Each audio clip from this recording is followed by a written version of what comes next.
Bismillahirrahmanirrahim. Assalamualaikum warahmatullahi wabarakatuh. Bagaimana kabarnya mas-mas dan mbak-mbak semua? Semoga selalu sehat, semoga selalu dilancarkan dalam beribadah di bulan puasa ini.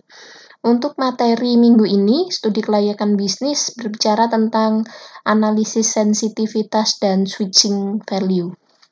Baik, untuk materi sendiri, saya mengambil dari ini source-nya. Nanti mungkin bisa dilihat sendiri.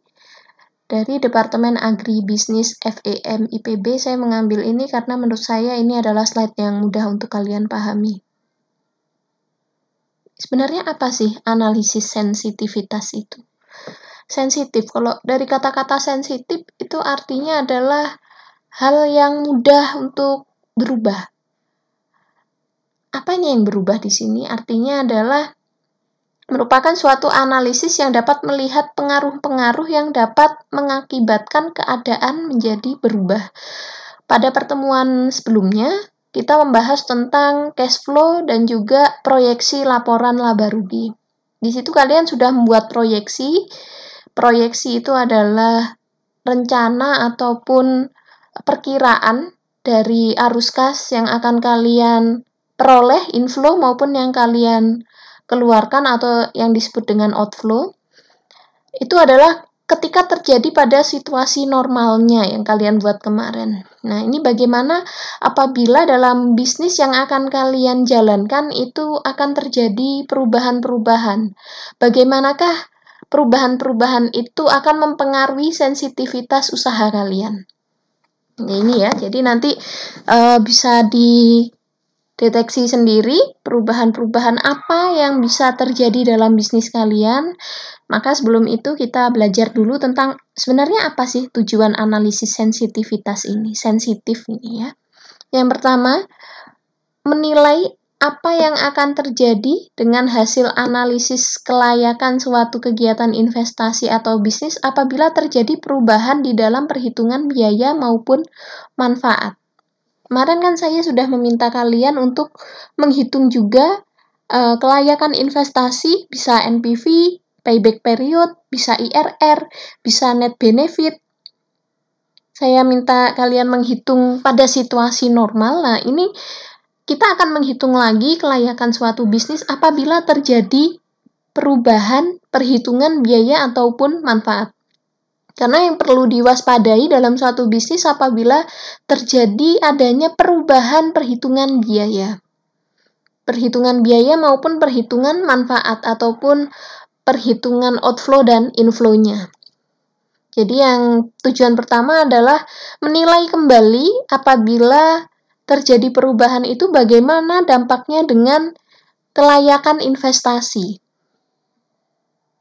Yang kedua adalah analisis kelayakan suatu usaha ataupun bisnis. Perhitungan umumnya didasarkan pada proyeksi atau masih perkiraan. Nah, karena masih perkiraan pasti ada unsur ketidakpastian di dalamnya. Entah itu terjadi karena hal-hal yang memang terjadi karena kondisi perusahaan maupun terjadi karena hal-hal yang di luar kendali perusahaan, ketidakpastian ini. Contoh dari kendali yang tidak bisa dikendalikan oleh perusahaan, contohnya adalah misalnya inflasi atau kenaikan harga-harga secara umumnya, kemudian terjadi perubahan musim, ini untuk usaha-usaha yang sangat tergantung dengan musim. Seperti yang terjadi sekarang, corona ini juga merupakan hal-hal yang tidak bisa dikendalikan oleh perusahaan. Perubahan yang terjadi, tetapi perubahan tersebut tidak bisa dikendalikan oleh perusahaan. Tujuan yang ketiga adalah analisis pasca kriteria investasi yang digunakan untuk melihat apa yang akan terjadi dengan kondisi ekonomi dan hasil analisis bisnis jika terjadi perubahan atau ketidaktepatan dalam perhitungan biaya ataupun manfaat. Nah, karena terjadi perubahan atau ketidaktepatan dalam perhitungan ini bisa kita dasarkan pada perhitungan atau kesalahan kita sendiri karena kita tidak tepat dalam menghitung biaya maupun manfaat yang akan kita peroleh. Ini tiga tujuan ini adalah tujuan dari mengapa kita harus menilai sensitivitas. Karena sekali lagi apabila terjadi perubahan, maka otomatis kelayakan investasi itu juga pasti akan berubah. Mengapa demikian? Karena biaya maupun manfaat pasti akan berubah. Ketika terjadi perubahan biaya maupun manfaat, inflow maupun outflow yang akan kita terima pasti akan mempengaruhi perhitungan kelayakan investasi mulai NPV, IRR, net benefit, maupun payback period.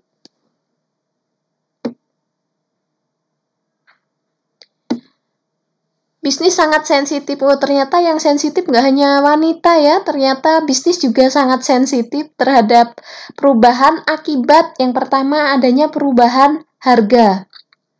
Perubahan harga ini bisa disebabkan karena adanya penawaran yang bertambah, ataupun adanya beberapa bisnis baru dengan umur ekonomi yang panjang. Jadi perubahan harga, otomatis apabila harga berubah, maka outflow juga akan mengalami, inflow juga akan mengalami perubahan. Ini ya, harga output, jadi harga jual. Yang kedua adalah keterlambatan pelaksanaan. Terlambat dalam pemesanan penerimaan alat ataupun masalah administrasi yang tidak dapat terhindarkan, ini diberikan contoh usaha di sektor pertanian, karena ada teknik baru untuk bercocok tanam sehingga petani perlu untuk melakukan penyesuaian atau adaptasi terhadap teknik tersebut. Tentunya karena ada adaptasi terhadap teknik tersebut, maka akan mempengaruhi biaya yang harus kita keluarkan. Yang ketiga adalah kenaikan biaya terjadi karena adanya kenaikan dalam biaya konstruksi. Ini contoh ya, misalnya dalam pelaksanaan ada kenaikan pada harga peralatan dan harga bangunan. Misalnya seperti sekarang, ketika kita memutuskan untuk bisnis kuliner, khususnya lalapan ya yang sering ada di Tirto, di daerah kampus kita, maka akan terjadi perubahan, malah penurunan biaya. Mengapa demikian? Karena harga ayam sekarang, karena terjadi corona, harga ayam itu rata-rata mengalami penurunan. Nah, ini juga termasuk analisis sensitivitas, karena adanya penurunan harga dari bahan baku yang kita gunakan. Karena di sini adalah biaya konstruksi, maka harganya bisa bahan bangunan maupun peralatan. Kemudian yang keempat, sensitif karena yang keempat adalah ketidaktepatan perkiraan hasil produksi. Terutama bila cara produksi baru yang sedang diusulkan yang dipakai sebagai ukuran atau informasi agronomis, terutama didasarkan pada hasil penelitian. Ini artinya kita salah dalam memperkirakan hasil ataupun jumlah produksinya. Iya, analisis sensitivitas dilihat terhadap kelayakan bisnis, perbedaan dari perkiraan hasil bisnis dengan hasil yang betul-betul dihasilkan. Jadi, adanya ketidaktepatan atau jurang yang cukup tinggi antara apa yang diproyeksikan, jumlah produksi yang diproyeksikan dengan jumlah produksi yang terdapat di lapangan. Tentunya ini akan mempengaruhi sensitivitas dalam suatu usaha. Baik, saya rasa 4 ini yang menyebabkan bisa terjadi sensitif terhadap bisnis. Akibat perubahan harga, keterlambatan pelaksanaan, kemudian kenaikan biaya atau penurunan biaya, dan yang keempat adalah ketidaktepatan dalam perkiraan hasil. Untuk yang kenaikan biaya ini dititik beratkan pada kenaikan ya, karena kalau penurunan itu pasti akan membawa dampak yang baik terhadap bisnis. Tetapi kalau kenaikan, maka ini yang membawa dampak yang kurang baik, sehingga yang perlu dititik beratkan adalah apabila terjadi kenaikan biaya. Baik, karena adzan kita break dulu ya. Baik, kita lanjutkan bagaimana cara melakukan analisis sensitivitas atau teknik analisis sensitivitas. Yang pertama adalah lakukan identifikasi faktor-faktor perubahan. Faktor-faktor perubahan ini bisa terjadi yang pertama penurunan produksi, penurunan harga output, maupun kenaikan biaya atau harga input. Jadi tolong nanti diidentifikasi kira-kira berapa persen terjadi penurunan produksi pada usaha yang akan kalian lakukan, berapa persen penurunan harga jual yang akan terjadi pada bisnis kalian, dan berapa persen juga akan terjadinya kenaikan biaya atau harga input.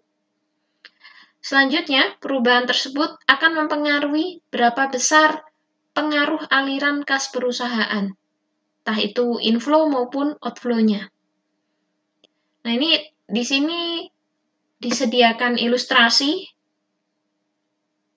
Misalnya di sini adalah analisis sensitivitas kelayakan bisnis budidaya lidah buaya. Nah, ini yang terjadi penurunan produksi lidah buaya sebesar 30% ya. Yang seperti kita ketahui tadi yang sudah dijelaskan bahwasannya terjadinya sensitivitas usaha itu karena adanya perubahan. Yang pertama, perubahan tentang produksi, jumlah produksinya. Nah, ini terjadi penurunan produksi sebesar 30%. Yang kedua adalah terjadinya kenaikan harga input. Ilustrasi di sini menunjukkan adanya kenaikan harga input sebesar 40% yang diakibatkan adanya kenaikan tarif impor bahan baku pupuk kimia. Karena budidaya lidah buaya ini memerlukan pupuk, dan pupuk kimia harganya terjadi kenaikan, maka akan mempengaruhi kenaikan harga input sebesar 40%. Ini adalah perhitungannya, jadi nanti tolong usaha kalian diidentifikasi berapa persen akan terjadi perubahan mengenai jumlah produksi, berapa persen akan terjadi perubahan di harga input, dan berapa persen akan terjadi penurunan pada harga jual atau perubahan pada harga outputnya. Di sini ada diskon factor, karena untuk menghitung NPV, untuk menghitung net benefit, kita akan menggunakan diskon factor. Ini di sini ada 17%, 40%, dan 55%. Apa sih tujuannya dibuat berbeda? Ini untuk membandingkan. Membandingkan nanti di antara diskon factor ini yang mana yang akan sensitif, yang mana yang akan tidak sensitif. Baik. Total benefit, berarti kalian kemarin sudah menghitung berapa total outflow. Total biaya, berarti kemarin kalian juga sudah menghitung berapa total inflow. Selanjutnya, total benefit dan total biaya ini akan kita diskon faktorkan. Di sini berarti akan kita kalikan dengan 17%, 40%, dan 55%.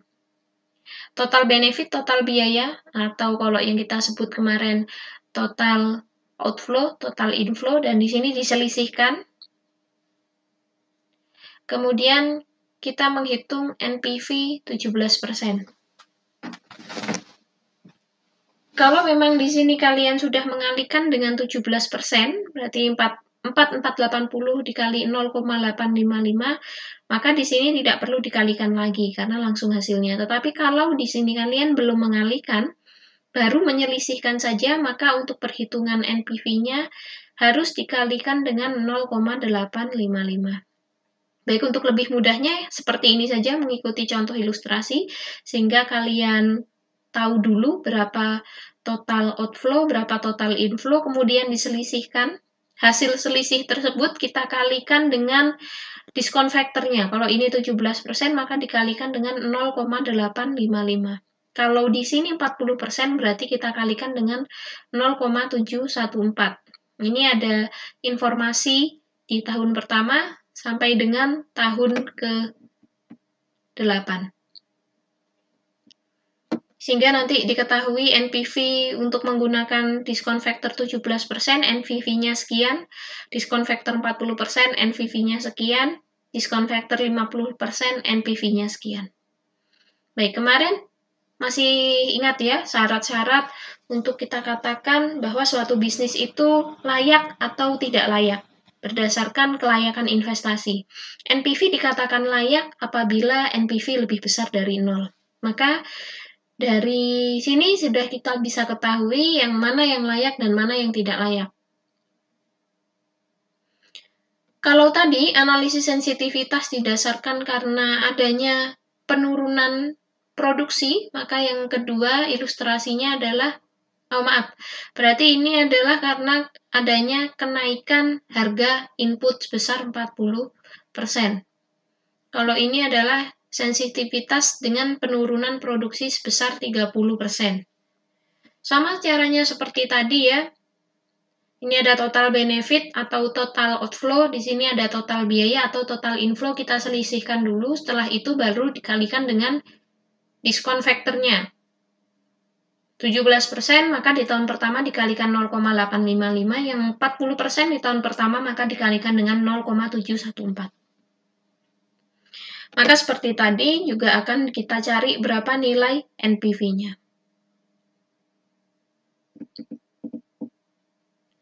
Oh maaf, ini adalah kondisi normal, kemudian berarti kondisi normal kemarin kalian sudah belajar ya. Di kondisi normal kalian sudah belajar untuk memproyeksi usaha kalian masing-masing, maka kondisi normal sudah kalian dapatkan. Yang belum adalah kalian memprediksi berapa penurunan produksi dan juga memprediksi berapa kenaikan biaya atau harga inputnya.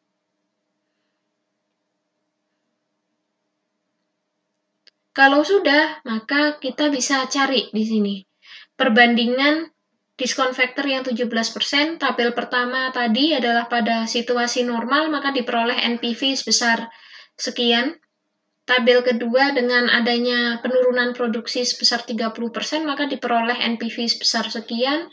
Tabel 3 perhitungan karena adanya kenaikan harga input, maka NPV-nya sebesar sekian. Maka kalau kita lihat di sini, akan terjadi perubahan nilai NPV. Memang ketika kita lihat, baik dari posisi normal maupun baik dari terjadi penurunan produksi sebesar 30% maupun terjadinya kenaikan harga input 40%, maka NPV-nya lebih besar dari 0. Maka harga atau investasi tersebut dikatakan layak dari penilaian NPV. Akan tetapi mohon dilihat, di sini jurangnya sangat tajam antara kondisi normal dan juga adanya penurunan produksi sebesar 30%. Ini selisihnya sangat besar. Sedangkan kalau kita bandingkan antara posisi normal dengan kondisi kenaikan harga input sebesar 40%, maka memang terjadi perubahan NPV, tetapi jurangnya tidak terlalu besar. Maka di sini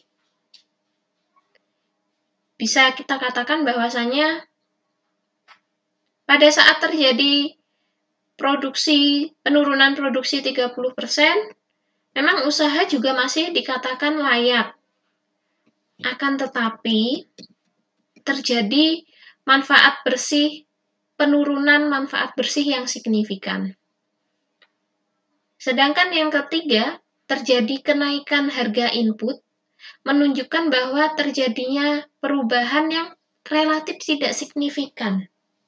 Sehingga bisa dikatakan bahwasanya bisnis budidaya ini sensitif terhadap perubahan produksi, tetapi tidak sensitif terhadap perubahan peningkatan pupuk kimia. Sensitif terhadap perubahan harga produksi karena ini drastis turunnya, tetapi dia tidak sensitif terhadap kenaikan harga input 40% ini tadi, karena selisihnya tidak terlalu besar antara 71 dengan 64. Kalau ini dari NPV, maka ini dari net benefit dibandingkan cost-nya juga sama perhitungannya ya. Sumbernya juga bisa kalian cari sendiri di tabel. Perbandingan IRR juga demikian. IRR baik kondisi normal, kemudian produksi turun sebesar 30% maupun kenaikan biaya input atau harga input sebesar 40%. Di sini kita lihat dari segi IRR, kondisi normalnya IRR pada tingkat 53,5%, sedangkan pada saat adanya kenaikan harga input sebesar 52%. Memang terjadi penurunan tetapi tidak signifikan. Beda halnya ketika terjadi penurunan produksi sebesar 30%, maka ini relatif signifikan perbedaannya antara kondisi normal dengan saat produksi turun 30%. Maka paham ya, sampai sini apa sih sebenarnya yang menyebabkan bisnis itu sensitif maupun tidak sensitif. Jadi nanti saya mohon masing-masing kelompok untuk mengidentifikasi apa sih faktor yang mempengaruhi perubahan sensitivitas pada usaha yang akan dijalankan pada kelompok masing-masing. Kalau tadi sudah bicara tentang sensitivitas, maka lanjut kita akan berbicara tentang switching value. Switch itu mengganti. Nah, ini dijelaskan oleh Kittinger menyatakan bahwa suatu variasi pada analisis sensitivitas adalah nilai pengganti atau switching value. Switching value ini pada dasarnya untuk menghitung perubahan maksimum dari perubahan suatu inflow, adanya perubahan dalam komponen inflow, maupun adanya perubahan dalam komponen outflow, tetapi yang masih dapat ditoleransi atau diperbolehkan. Sehingga kalau kita lihat di sini, memang analisis switching ini ada perbedaan dengan analisis sensitif.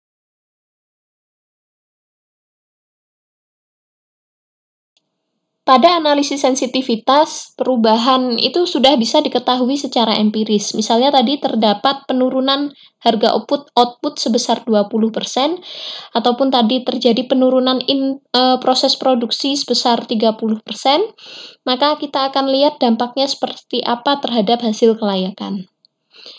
Akan tetapi, kalau dalam switching value ini justru perubahan tersebut harus kita cari. Untuk apa sih? Untuk melihat seberapa sih batas yang masih dapat ditoleransi agar bisnis tersebut dikatakan layak. Sehingga di sini menunjukkan bahwasannya harga output tidak boleh turun melebihi dari nilai pengganti, karena apabila harga output lebih kecil daripada nilai pengganti, maka bisnis tersebut dikatakan tidak layak atau NPV-nya lebih kecil dari 0. Nah, dari penjelasan yang sudah dipaparkan tadi, saya mohon untuk masing-masing kelompok membuat analisis sensitivitas usahanya masing-masing dari perubahan produksi, perubahan harga input, dan perubahan harga output. Terima kasih atas perhatiannya. Wassalamualaikum warahmatullahi wabarakatuh.